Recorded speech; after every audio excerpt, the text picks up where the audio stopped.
Good morning. This is All India Radio Kohima.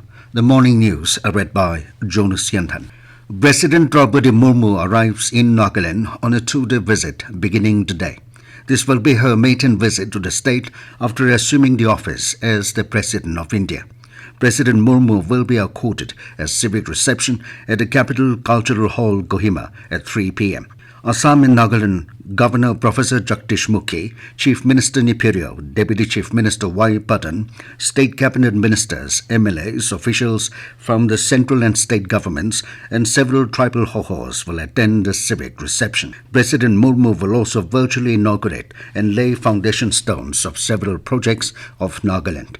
These includes 13 new government primary schools and 4 new government middle school buildings, 14 new government high schools and 1 new government higher secondary school building, government higher secondary school, Mon Auditorium, 5 Kasturba Gandhi Balika Vidyalaya hostel buildings, 2 residential hostels for underprivileged girl children in Mugukchung headquarter and Berin headquarter, 13 bridges and 11 roads across Nagaland, new treasury building with State Bank of India branch at Capital Complex Kohima, 10 Eglavya model residential schools across Nagaland, and setting of smart classrooms in 190 government schools. Meanwhile, the civic reception program will be live streamed on TIBR Nagaland YouTube channel. International Day to End Impunity for Crimes Against Journalists is being observed today across the globe. The day draws attention to the level of impunity for crimes against journalists, which remains extremely high globally. Between 2006 and 2020, over 1,200 journalists have been killed around the world, with close to 9 out of 10 cases of these killings remaining judicially unresolved. In order to raise awareness and formulate ways to counter these incidents, the United Nations General Assembly declared the 2nd of November as the International Day to End Impunity for Crimes Against Journalists. The resolution passed in the General Assembly in 2013 not only condemns all such attacks on journalists, but also urges all member nations to protect journalists from threats to their lives and ensure that the victims get access to the required remedies. The 2nd of November was chosen to commemorate the assassination of French journalists in Mali in 2013.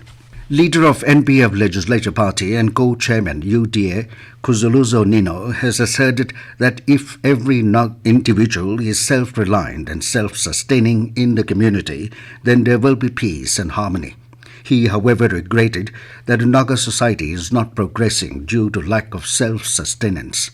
Nienu said this yesterday while speaking at a second general body meeting of the Women's Self-Help Group PEG Block Level Federation of Nagaland State Rural Livelihood Mission at PEG Town. The NPF leader also stressed the need that every individual need to work for self-sustenance in order for the society to progress.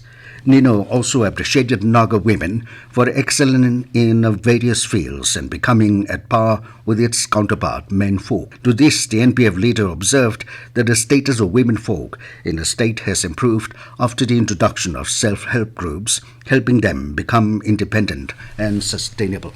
Deputy Commissioner Kohima Shanavasi has notified certain measures to ensure that the provisions of ILP are being adhered to by all concerned.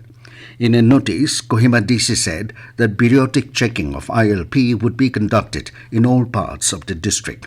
In this regard, the Kohima District Special Task Force for the Detection of Illegal Immigrants and ILP defaulters were constituted.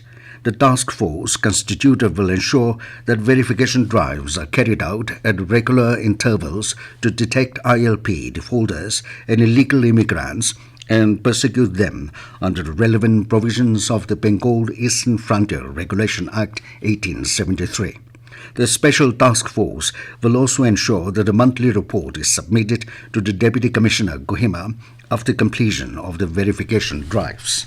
The Ao Baptist Aroko Mungdang Apam is celebrating its sesquicentennial celebration 150 years that began at Imbur in Mugukchung yesterday. Over 2,000 delegates from different parts of Naga Hills and other parts of India are participating in the 3-day sesquicentennial celebration. Thousands of believers joined in the inaugural service of the celebration, echoing thanksgiving and faithfulness of God. That is all we have in this morning news bulletin. Have a good day.